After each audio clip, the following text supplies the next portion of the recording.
Dan biasanya hati yang nggak beres itu kan hati yang sudah terluka. Ya, mungkin karena pernah kita disudutkan, disalah-salahin, harga diri kita terinjak, kita tertolak, kita dimaki-maki. Padahal kebutuhan anak kan untuk dicintai. Sementara kita lebih banyak memaki daripada memuji.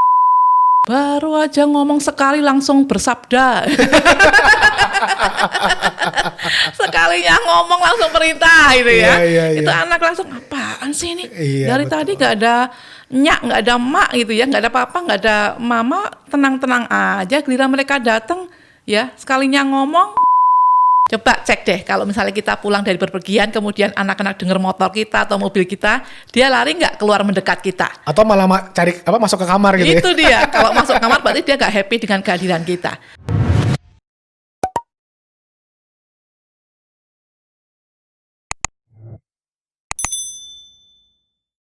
Oke, kembali di dalam program Today's Message Podcast. Dan kali ini kita akan kembali berbicara tentang seri keluarga ya. Dan topik yang menarik hari ini adalah tentang komunikasi dalam keluarga. Dan hari ini saya sudah bersama dengan seorang yang pakar dalam konselor keluarga gitu ya, yaitu Ibu Krisna Dewi Maharti. Halo Ibu Krisna, apa kabar? Halo, kabar baik. Wow, sehat ya Bu ya? Puji Tuhan, Puji sehat. Tuhan, sehat. Oke, jadi kami sangat berterima kasih nih Ibu bisa ada di dalam program ini, dan saya percaya bisa menjadi berkat buat teman-teman, buat orang-orang yang menyaksikan program kita pada hari ini. Oke, nah di dalam podcast kita kali ini kita akan membahas tentang komunikasi yang harmonis dalam keluarga, Bu. Ya. Nah, Ibu di dalam pelayanan Ibu sebagai konselor sudah berapa lama, Bu, kira-kira? Waduh, sudah 15 tahun 15 lebih ya. tahun lebih ya. Dan boleh tahu nggak, Bu, apa yang menjadi suka duka nih jadi seorang konselor? Apa jadi stres sendiri nggak, Bu? Aduh, mikirin masalah keluarga A, B, C gitu. Gimana, Bu? Awalnya iya, bisa kebawa juga sampai kita mau tidur ya, karena memang belum pengalaman ya. Betul. Bisa stres sendiri. Tetapi seiring dengan pengalaman dan memang itu juga panggilan, pasti sukacitanya juga besar sekali. Wow. Terlebih kalau yang kita konselingi itu bisa benar-benar hidupnya berubah sesuai dengan yang terbaik ya, artinya sesuai dengan tujuan hidupnya, peran-perannya, bahkan kemudian misalnya awalnya mau berpisah nggak jadi berpisah, oh itu sukacitanya ya. Betul, nggak cuma seneng tapi bener-bener sukanya di situ ya. Jadi memang itu suatu tantangan tapi juga sekaligus sesuatu yang menyenangkan ya, Bu. Betul. Ya, karena adalah sebuah calling yang Ibu dapat dalam hal ini. Oke, Bu, langsung aja nih ke dalam topik kita hari ini tentang peran komunikasi atau komunikasi harmonis dalam keluarga. Nah, menurut Ibu sendiri seberapa besar sih, Bu, peran komunikasi itu sendiri dalam keluarga, Bu? Waduh, komunikasi itu dasar dari keberhasilan keluarga, juga dasar dari bobroknya keluarga itu gitu ya, kehancuran keluarga gitu ya. Jadi kalau ditanya bagaimana perannya, pasti sangat penting. Penting banget ya. Ya, kalau boleh saya ibaratkan itu seperti lem. Lem itu kan merekatkan gitu ya. Jadi kalau ada komunikasi dalam keluarga itu pasti hubungannya erat, rekat. Ada sebuah keintiman. Karena banyak keluarga-keluarga saat ini yang kedinginan gitu ya, membeku gitu ya. Ada juga yang kepanasan ya. Jadi kehangatannya mulai berkurang. Kalau komunikasi bagus, nggak membeku, nggak saling diam, kemudian nggak saling membakar kepanasan, saling menyalahkan ya. Tentu ada kehangatan di situ yang membuat hubungan semakin erat. Itu satu, peranannya seperti lem. Yang kedua seperti darah. Seperti darah. Ya, darah itu kan memberikan kehidupan. Ya, kalau darah kita nggak mengalir, kita pasti nggak hidup. Ya, kalau ada komunikasi dalam keluarga yang mengalir, yang harmonis, itu keluarga itu hidup. Sehat gitu ya. Ya, sehat, betul sehat gitu ya. Kemudian yang ketiga seperti anyaman. Seperti anyaman, apa tuh, Bu? Anyaman itu kan menghubungkan satu sama lain ya. Kalau dulu kita anak kecil waktu masih SD, ayo bikin tugas anyaman, misalnya prakaryanya gitu. Menghubungkan satu dengan yang lain. Jadi kita satu kesatuan dalam keluarga itu akan terhubung dengan baik. Akan terkoneksi dari hati, pikiran, nyambung lah kalau kita ada komunikasi. Jadi peranannya sangat penting, Kak Husea. Dan ini bukan hanya melibatkan suami istri, tapi termasuk juga dengan anak Bu ya, termasuk dengan anak ya. Iya. Komunikasi ini. Betul. Ya. Namanya keluarga itu kan memang ada keluarga inti ya, itu kan orang tua dan anak ya. Belum lagi keluarga yang extended family, keluarga yang besar itu ada ya oma, opa, itu kan bagian keluarga. Lah kalau komunikasi dalam keluarga, tema kita hari ini kan itu ya. Komunikasi harmonis dalam keluarga tentu itu menyangkut juga orang tua dan anak. Dan orang tua itu sebagai role modelnya anak, teladan gitu ya. Seperti apa gaya papi maminya dalam berkomunikasi itu juga akan diikuti oleh anak-anaknya. Betul, ya. Oke. Nah, kita sekarang masuk ke dalam yang namanya komunikasi harmonis. Tadi kan Ibu udah bahas ya, ada seperti darah, seperti anyaman gitu ya. Nah, sekarang yang berikutnya adalah komunikasi yang harmonis. Jadi kalau ada komunikasi yang harmonis, ada nggak Bu komunikasi yang tidak harmonis? Pastilah gitu ya, pasti ada. Makanya kan ada yang namanya relationship ya, relasi yang rusak ya, miskomunikasi. Itu kan juga istilah-istilah ketika komunikasi itu tidak berjalan dengan harmonis. Ya, jadi kalau pertanyaannya ada nggak komunikasi yang tidak harmonis? Banyak. Jangan-jangan kita lagi mungkin apa namanya dalam tanda kutip ya, mungkin memaki istri kita, itu kan termasuk komunikasi kan, maksudnya mengucapkan sesuatu. Betul. Tapi itu sesuatu yang merusak, yang tadi Ibu bilang bobrok itu ya. Iya, betul.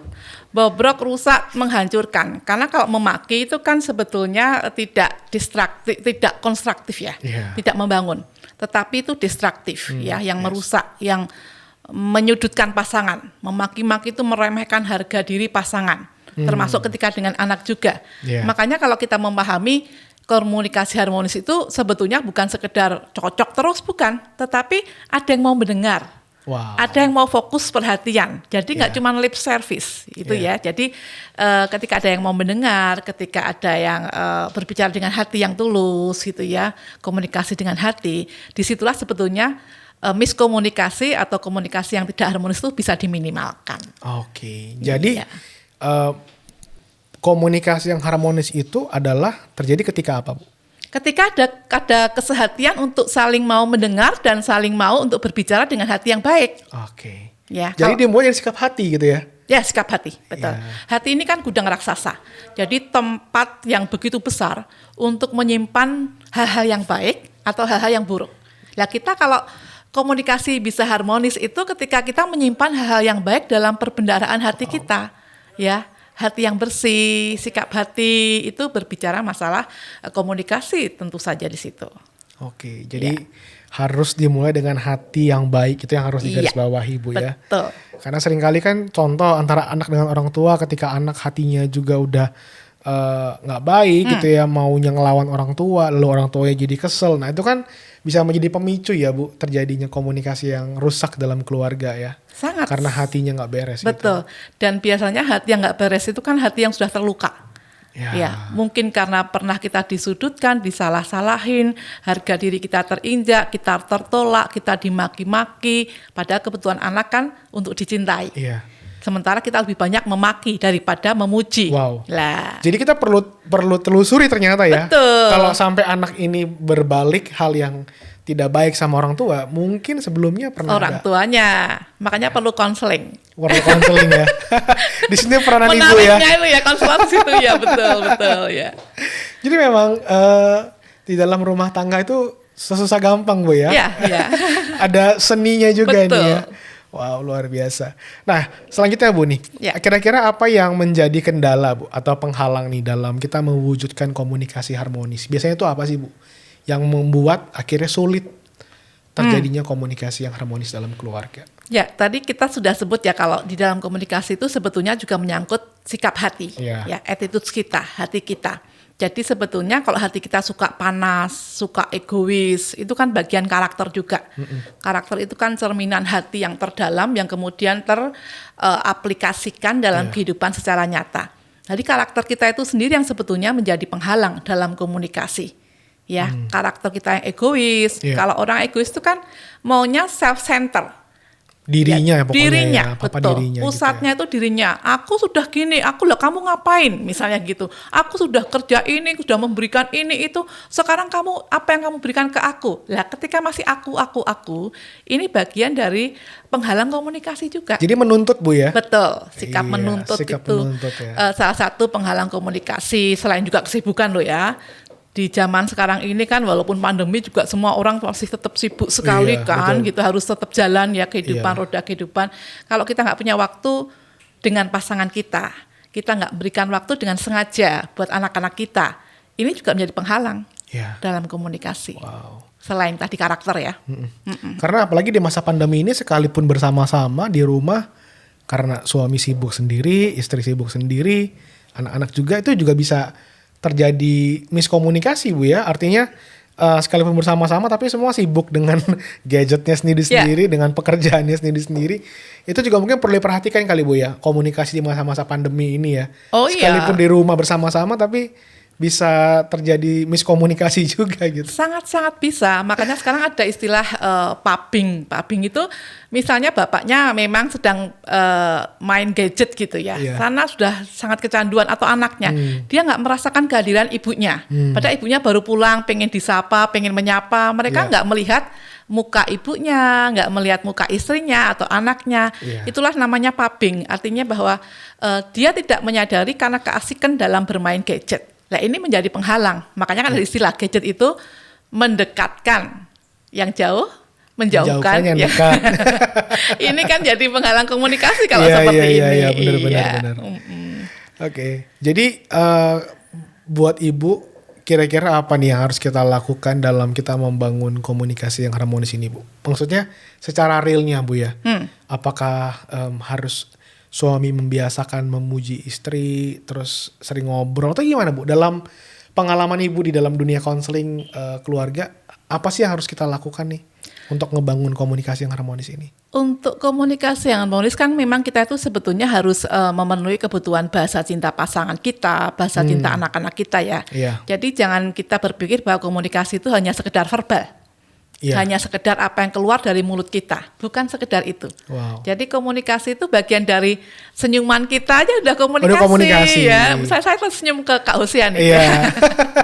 Itu ada komunikasinya ada Bu komunikasi. Coba kalau dari tadi saya cemberut misalnya, ya kan jadi seperti ada gap. Tapi karena kita tersenyum, menunjukkan saya mau nerima kamu, saya mau memahami kamu, saya mau ngertiin kamu. Itu juga dalam keluarga seperti itu. Misalnya seorang ibu konkretnya nih ya, pulang, halo, ini di mana ya? Kalau anak-anak saya dan Dinda di mana ya? Atau ketika suami saya pulang, mama di mana ya? Itu sudah komunikasi yang kita saling butuh nih. Saya kangen kamu. Kamu ada di mana? Rasa saling memiliki. Ada di kamar sedang mandi Pak, misalnya gitu kan. Oh ya, sedang di dapur tuh mamahnya. Itu jadi hidup toh. Tadi kayak darah tadi. Jadi yang harus dilakukan secara konkret memang ya kita memang harus menjadi orang-orang yang suka memeluk, gitu kan bahasa cintanya gitu ya. Suka kita memuji untuk setiap orang. Anak kecil, pemuda, remaja, orang tua pun senang dipuji. Wah kamu pinter. Itu membangun komunikasi dan yang itu bagus. Harus dibiasakan Bu ya. Dibiasakan. Ya. Karena kan ada orang tua yang saya pernah dapati gitu ya. Ya memuji anak itu kayak ya ngapain sih? Berat gitu ya kan ya. Iya kayak ya udah gitu. Sampai ada satu cerita di mana saya punya teman dulu. Dia apa ya? Karena dia sudah berusaha berprestasi, tapi orang tuanya tuh nggak pernah kasih sesuatu. Artinya pujian pun enggak, jangankan hadiah. Pujian artinya wah papi bangga sama kamu apa gitu, enggak ada gitu kayak oh ya udah gitu kan. Nah itu jujur aja waktu dia cerita sama saya dia terluka ternyata gitu ya. Walaupun tidak dikata-katain, tidak keluarin kata-kata negatif, tapi dengan ekspresi yang tidak menerima atau tidak ada sambutan dari orang tuanya, ternyata juga bisa melukai hati anak gitu ya Bu ya. Iya, karena anak-anak tuh perlu pengakuan ya, pengakuan termasuk pengakuan bahwa sebetulnya aku tuh disayang papa nggak sih, aku tuh disayang mama nggak sih. sebetulnya mama papa itu bangga nggak ya sama aku? Lah itu dengan ucapan, dengan komunikasi. Aduh mama bersyukur punya anak kamu. Kamu hebat ya. Mama seneng loh kamu bisa misalnya itu kan misalnya dapat piala kayak atau mungkin lulus dalam studinya atau membuat prakarya tertentu. Lah ini anak ketika cuman bapak ibunya tidak komunikasi tadi, memang tidak mengucapkan kata-kata yang menusuk. Tetapi dia kan juga lihat dari ekspresi bahasa tubuh kita. Ya, tetapi biasanya kalau ini terjadi itu karena dulu dia juga tidak pernah dipuji. Orang tuanya ini. Ya, makanya kita juga kalau mendampingi anak-anak pemuda remaja, kita juga kadang-kala harus memberikan suatu pengertian untuk menginspirasi mereka. Jangan pernah menyalahkan orang tua kamu, karena mungkin dulu juga pola asuh dari kakek nenekmu yang dulu itu juga nggak pas. Lebih baik tetap menghormati, mendoakan, terus katakan dengan hati yang sejuk, komunikasi yang baik, yang tidak menyudutkan, bahwa kadang-kadang aku pengen lo papa itu bilang misalnya aku bangga, aku senang lah, itulah seni komunikasi ya. Betul Bu. Nah Bu, kalau misalnya begitu apabila ada mungkin yang mendengar podcast kita hari ini dan sebagai orang tua dan dia sudah diperlakukan yang tidak baik di yang lalu dengan orang tuanya dan sekarang sudah punya anak lagi, mungkin apa tips Ibu, harus mulai berusaha atau gimana Bu? Ya, kita harus pahami bahwa pola asuh orang tua di masa lalu itu pasti mempengaruhi pola asuh di saat ini. Ya, sehingga kalau dulu kita diperlakukan kurang baik dan sekarang kita sudah menikah gitu ya dan punya anak juga. Pertama memang kita harus berdamai dengan masa lalu. Ya, berdamai dengan masa lalu itu misalnya kita dulu dapat perlakuan keji ya dari orang tua kita, entahkah kita misalnya sempat dikunci di kamar mandi misalnya atau di kamar tidur dikunci dari luar sementara gelap ya, apapun yang membuat traumatik itu kita belajar untuk mengampuni. Ya, berdamai dengan masa lalu artinya kita mengampuni kesalahan orang tua dan kesalahan-kesalahan di masa lalu yang membentuk kita sampai seperti ini, supaya kita itu tidak terulang di masa yang sekarang. Gitu. Jadi perlu diperbaiki dulu. Perlu berdamai dengan diri sendiri dan perlu belajar juga kali Bu ya. Maksudnya artinya walaupun sebelumnya tidak pernah mendapatkan penghargaan dari orang tua, tapi apakah perlu ada satu keinginan untuk kita juga harus mau memperbaiki gitu loh Bu. Supaya kita nggak mengulangi apa yang dilakukan oleh orang tua kita di masa lalu gitu. Makanya dengerin podcast ini kan. Dengerin podcast ini, bener banget. Nah Ibu, yang berikutnya nih, tadi kan kita ngomong soal bagaimana orang tua berkomunikasi kepada anak dalam hal penghargaan yang dia dapat. Kalau anak salah, komunikasi seperti apa yang benar menurut Ibu sehingga tidak melukai anak? Ya, orang itu kan tidak pernah luput dari kesalahan, jangankan anak. Ya, kita saja sebetulnya kalau mau jujur sering juga sampai detik ini melakukan kesalahan. Apalagi dalam hal komunikasi itu kan verbal. Ya, kemungkinan untuk salah itu besar sekali karena kita kadang-kadang reaktif dalam berbicara. Jadi kalau sampai mendapati anak kita salah, ya pertama memang kita juga harus jangan reaktif. Reaktif itu jangan kemudian responnya darting, darah tinggi dengan memaki-maki, tapi kita memang harus tenang dulu gitu. Kemudian kita harus ngomong dengan anak baik-baik. Kalau seperti ini tuh benar apa enggak? Coba mama papa tanya ya, maaf nih kalau seperti ini, misalnya dia tadi melakukan komunikasi yang ngomongannya ketularan teman-temannya gitu kasar ya, misalnya gitu kan. Tadi ngomong apa? Coba sini mama mau tanya, barusan ngomong apa? Ya. Begitu saja sebetulnya kalau hubungan orang tua dan anak sudah saling menghormati, dia akan merasa, maaf, udah ketakutan gitu ya. Sudah nggak enak, jadi nggak usah kita, barusan ya, lu tadi ngomong, nggak usah seperti itu. Sebetulnya, jadi kita sendiri menahan emosi, tetap tenang, dalam tinggal tenang itu kan kita juga bisa mengelola emosi kita ya, itu PR kita sebagai orang tua. Jangan mudah terpancing emosi reaktif, apa bedanya dengan anak kecil kita kalau seperti itu. Betul. Jadi ngomong baik-baik, barusan ngomong apa, ayo coba, ayo mama pengen ngerti ya, jujur tadi ngomong apa, kan dia harus mengulangi itu, baik apa enggak, ayo jawab baik apa enggak. Iya mah nggak baik, terus kalau nggak baik ya maaf, terus besok lain kali gimana, nggak akan ngulangi mah, oke ya, jangan ulangi ya. Jadi kita rekonsiliasi lagi, kita baikin lagi supaya hati anak nggak terluka ketika melakukan kesalahan apapun loh. Tadi ini kan cuma salah satu bentuk saja ya. Betul. Nah, saya cukup tertarik dengan tadi Ibu bilang bahwa ketika anak itu ditegur baik-baik, dia akan jadi nggak enak sendiri. Betul. Karena kita tuh sudah memberikan selama ini perhatian yang cukup. gitu ya Bu ya. Ya. Jadi mungkin itu juga satu hal penting yang perlu digarisbawahi bagi para orang tua, bahwa waktu-waktu yang ada perlu menjadi waktu yang berkualitas, sehingga ketika kita menegur anak, dia tidak mudah sakit hati gitu ya Bu. Betul. Karena seringkali kan yang saya dapati, wah kita jarang ada hubungan yang dekat sama anak, kita jarang ada waktu yang berkualitas, terus tiba-tiba anaknya salah langsung, wah, seringkali kan terjadi gitu tuh ya Bu. Nah ini yang dalam benak anak itu, anak kan merasa diperlakukan nggak adil. Ya. Baru aja ngomong sekali langsung bersabda. Sekalinya ngomong langsung perintah gitu ya. Itu anak langsung, apaan sih ini?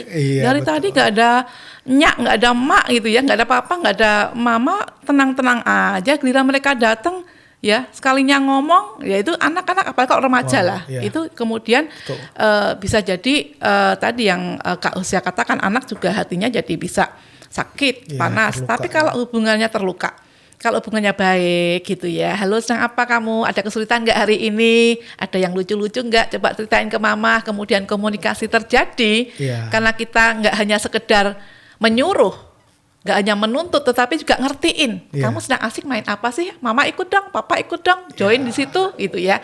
Itu merasa dimengerti, hubungannya dekat. Dalam teori psikologinya mengatakan kalau secara emosi dekat, ya itu perintah atau nasihat orang tua akan mudah untuk dilakukan anak.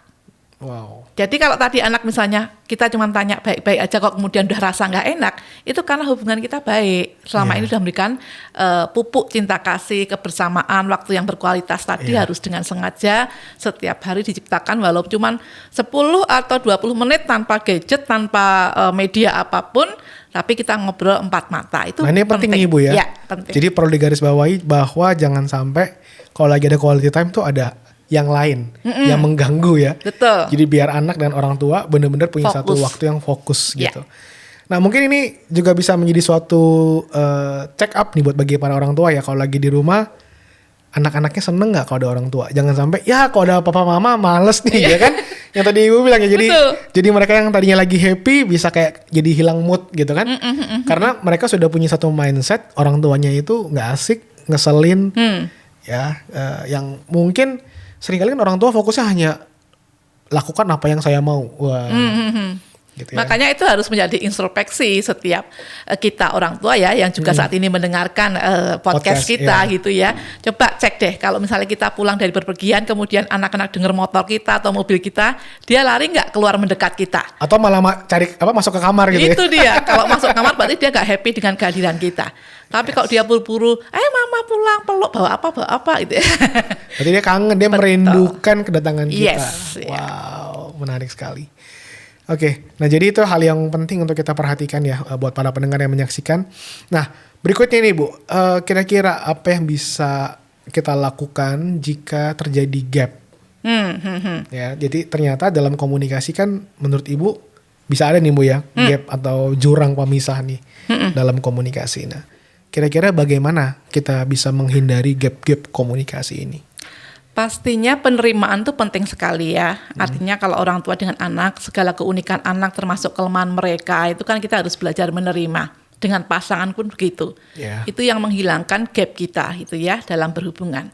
Yang kedua, jangan menyalahkan anak-anak atau pasangan, artinya berhenti menyalahkan. Belajar berhenti menyalahkan. Walaupun memang tadi dikatakan anak salah atau pasangan salah gitu ya. Kita diam dulu ya, kemudian cari waktu yang memang sudah dia moodnya bagus, hatinya sudah lembut, kelihatan dia sudah tersenyum. Kita mau ngomong kembali bahwa tadi itu kamu melakukan ini ya. Itu baik apa enggak? Kalau misalnya dengan pasangan ya kita ngomong sebetulnya tadi tuh menurut mama pas enggak kalau mama melakukan hal ini. Itu banyak orang loh tadi yang dengar. Jadi betul memang pasangan kita atau anak kita yang salah. Tetapi belajar untuk menahan diri. Makanya pentingnya self control ya, pengendalian diri itu penting sekali.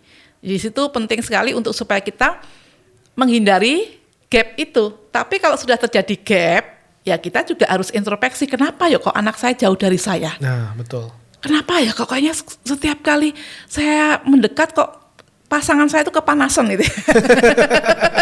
Sepertinya segera ingin menghindar.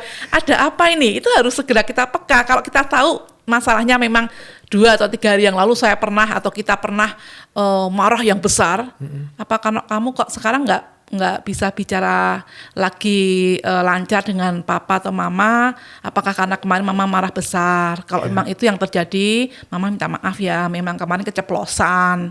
Kemarin memang sangat reaktif, mungkin membuat kamu terluka. Jadi kamu sekarang diem seperti ini. Mau nggak maafin mama? Mau nggak maafin papa? Mama nggak mau, kita diem-dieman seperti ini kan nggak enak. Kita kayaknya ada jurang ya, kita kayaknya nggak deket. Kita harus jujur akui itu bahwa kita mungkin punya salah. Terus mohon ke anak kita untuk bisa memaafkan. Ya, kemudian kita berrekonsiliasi ya. Benar ya, maafin ya. Kita kembali ceria yuk, kita kembali ngobrol yang santai seperti dulu ya. Mau tak bikin apa nih? Cappuccino atau apalah ya kesukaannya coklat atau apa itu kemudian kita berusaha ya mengambil hati dengan ketulusan memperbaiki hubungan itu. Ya, jadi dalam hal ini Bu, yang sangat penting adalah jangan sampai kita selalu merasa benar ya Bu. Seringkali kan tidak kita merasa benar, jadi kayak tadi kan Ibu bilang kita minta maaf, ya kan kita minta maaf, terus kita mau memberikan sesuatu, yuk mau dibikinin apa gitu kan. Itu kan artinya kan kita menyatakan bahwa kita mau serve, kita mau melayani dia gitu kan. Nah tapi seringkali kan terjadinya tuh kita sudah keburu merasa benar, jadi jangankan minta maaf, betul. jangankan mau serve berikan sesuatu, tapi yang ada malah kata-kata yang menyakiti. Gitu betul. Itulah sebetulnya salah satu wujud ego itu ya kayak gitu, merasa diri paling benar, dan itu sangat-sangat merusak yang namanya komunikasi atau relasi berhubungan dengan orang-orang terdekat. Iya. Dan tidak selalu orang tua yang benar, anak yang salah ya Bu. Tidak selalu orang tua yang benar. Oh iya dong, iya. Kebanyakan malah anak salah itu karena orang tua salah. Nah, itu dia. Karena kan seringkali kita jadi destruktif ya, kata-kata yang tadi seperti Ibu bilang ya, mengucapkan kata-kata yang destruktif karena kita sudah merasa bahwa kita yang benar. Betul. Dia yang salah, tidak melakukan apa yang kita mau, bla bla bla bla bla gitu. Kita menyudutkan, kita menghakimi, kita membuat dia tidak berdaya karena kita merasa paling benar. Itu maaf sekali sangat-sangat menjadikan anak tersiksa ya. Apalagi kalau kita otoriter yang kemudian anak itu harus tunduk dengan omongan kita. Sementara anak punya, kalau Khalil Gibran mengatakan ya dia punya jiwanya sendiri. Betul. Dia kadang-kadang juga udah bertumbuh, growing pikirannya, pengen berbicara, pengen pendapatnya didengar. Ya, itu nanti menjadi pola asuh yang otoriter yang menjadikan anak objek penderita. Ya nanti kedepannya itu akan sangat-sangat mengganggu perkembangan jiwa anak-anak kita, menjadi pemberontak, menjadi liar. Semua orang bisa dituntut untuk mengerti dia karena dia menerima penolakan terus kan itu. Betul. Jadi itu malah berakibat di masa depannya gitu ya. Yang kita perlu hati-hati dalam hal ini gitu. Betul. Oke, wow ini luar biasa banget nih Bu. Nah, menurut Ibu nih, bagaimana kita seharusnya dalam ketika mau berkomunikasi ini, kan kita ketika berbicara itu ada yang namanya pilihan kata, ya ada juga intonasi, gitu kan, terus tatapan, kontak mata gitu ya. Nah, menurut Ibu bagaimana kita bisa melatih, bisa punya semua itu dengan baik? Gitu, artinya dengan intonasi yang ini kan kadang-kadang udah kebawa emosi gitu ya, langsung cari misalnya nama anaknya Budi, udah. Nah itu gimana Bu tuh untuk mengontrol gitu kan kadang-kadang udah sulit ya kalau udah emosi udah naik tuh. Ya. Bagaimana menurut Ibu? Memang tadi yang sempat kita juga singgung ya, pengendalian diri, pengelolaan emosi. Seperti ini aja kita kan juga harus intonasinya baik. Kita harus dengerin dulu. Makanya sebetulnya kunci dalam komunikasi kan kemauan mendengar. Kemauan mendengar tuh bukan hanya mulut kita diem dulu, tetapi kita juga mengolah rasa. Kalau saya ngomong seperti ini, itu membuat dia terbangun atau justru rusak. Wow. Nah, ini penting nih. Ya, itu yang harus dipahami. Saya juga mengajar etika Kristen gitu ya untuk mahasiswa teologi gitu ya. Jadi itu juga ketika mengambil keputusan etis, coba pikirkan, ini mempermuliakan nama Tuhan tidak? Ya, ini membanggakan diri sendiri atau membangun orang lain?